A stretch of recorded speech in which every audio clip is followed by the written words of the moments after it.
My book for this week was The Secret Diary of Lizzie Bennet by Bernie Sue and Kate Rorick. And since it's a tie-in novel to a vlog series on YouTube, I thought that the best way to talk about it would be through a video. So if you've never seen the Lizzie Bennet Diaries, it's a modern-day adaptation of Jane Austen's Pride and Prejudice told through this series of vlogs. Lizzie Bennet is a 24-year-old grad student living at home with her mom, her dad, and her two sisters, Jane, who is practically perfect in every way, and Lydia, who's a little on the energetic side.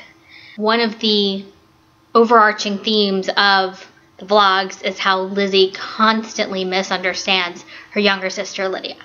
True to the source material, Lizzie's mom is focused on getting her daughters married off to eligible young men. So when Mr. Bingley comes into town, she's already throwing her daughters at him. Fortunately, Jane actually does fall in love with him.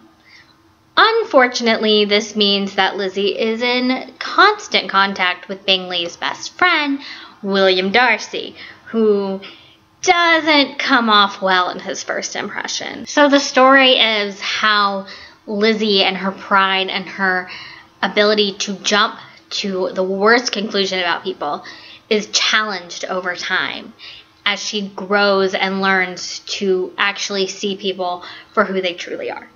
It's a really fabulous web series, and I have put a link in the description below to episode 1. You can read the book, The Secret Diary of Lizzie Bennet, without watching the videos, but I chose to read each entry and then watch the corresponding video. She's writing this as though no one is ever going to see it. So you learn things that she would never tell the public, which, granted, is not a lot. Since one of the things that Lizzie does is her question and answer sessions, which is her way of connecting with her audience, I thought for this video I might answer some questions of my own, or the book club discussion questions. Okay, 1. Mrs. Bennet tells Lizzie she is too idealistic, expecting everything in the world to be as exact as it is in your head, and Lizzie admits this may be true in her diary. Do you think she grows into a more realistic adult by the end of the story? Why or why not? Like I said, the entire storyline is about Lizzie learning not to accept things at face value and to try and view things from other points of view. So I do think by the end of it, she has grown to a better understanding of the world and to be able to accept multiple viewpoints rather than just what's in her head. At the end of the story, Lizzie finds out that Caroline orchestrated an incident at Bingley's party so that Darcy would mistrust Jane's love for Bing. Lizzie emphasizes that this could have been cleared up by people talking to other people. Why do so many of the characters, especially Lizzie, a communications major, have such trouble communicating face-to-face? What do you think Lizzie learned about communicating from working on her blog project and thesis? One of the reasons the characters have such trouble communicating face-to-face is because of expectations. We expect other people to react in a certain way, which might make it difficult to say what we truly mean. We expect that others have expectations of us, which might make it difficult to truly be ourselves.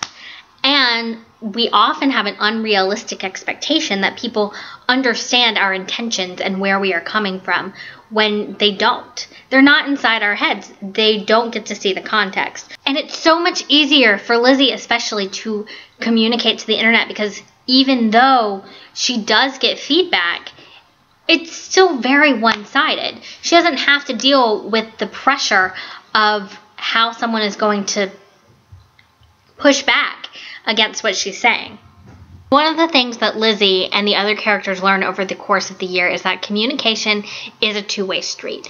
She starts learning this with her vlog when she gets feedback, but she also has to learn it with Jane and Lydia and Bingley and Darcy and learn that it's not enough to talk. You have to listen too. And it's not enough to just say you're listening and sit there and listen. You have to truly endeavor to understand the person that you are listening to. George Wickham uses, you know what? I just realized this question, whether you've read Pride and Prejudice or not, is actually a major spoiler. I'm just going to leave that one for you later. Jane Austen's Pride and Prejudice takes place in 19th century English society. a world with strict and specific social parameters. How did the authors transfer the storyline to our modern world? Discuss how the authors make the Bennet circumstances contemporary. In Pride and Prejudice, the mother is so worried about marrying off her children because once their father dies, there will be no one to take care of them, which in that society is a horrible, horrible thing to happen.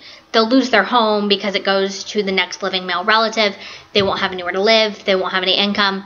They can't generate their own income. So that's that society. Modernization of this problem is actually easier than other things in the series because we are expected to take care of ourselves now.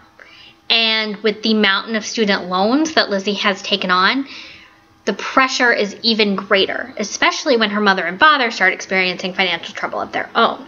Later, when Lizzie refuses a job offer, she's equally upset because her main concern is how are my daughters going to take care of themselves. They also had to modernize what a scandal is because eloping nowadays is really not that big of a deal. The biggest modernization of all is communication. In Pride and Prejudice, communication is a problem because of social norms and propriety and even distance because you write a letter and it doesn't get to someone for a week.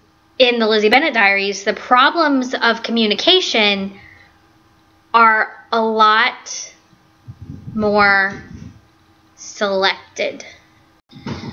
What I mean is that in the original book, Darcy's withdrawn nature is just a little bit more than most people, whereas in the modern day, he's holding back a lot more than everyone else who just puts it out there. And it's not because of social norms, it's because of his own internal struggles.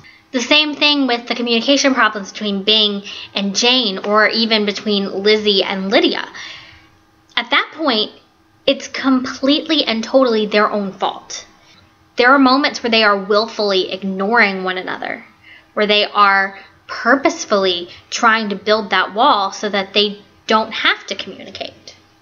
And then there are the smaller things like a proposal in the book equaling a job offer in the vlog, cell phones versus long letters. The main problems of communication and prejudices are still there, which I think is part of the appeal of the Lizzie Bennet Diaries. They remind us that Pride and Prejudice is a timeless story because we all have our prides, we all have our prejudices, and we all let them affect the way we see other people and the way we communicate with other people.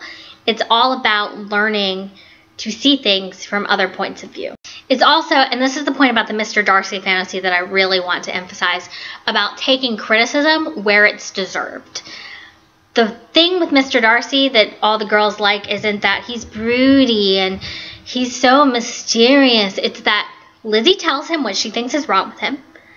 Some of it she's right about and some of it she's not. But he takes what she's right about and goes, oh yeah, I should work on that. And does. He works on it, he becomes better, and only when he sees that her opinion has changed does he try again. He doesn't pressure her, he doesn't push, unlike certain people in the books. Instead, he just waits and tries his best. Long video today, but I really hope it came through how much I loved Lizzie Bennet Diaries and how much I loved The Secret Diary of Lizzie Bennet. Click on the link below if you want to join in on the fun, and happy 5th anniversary to the Lizzie Bennet Diaries.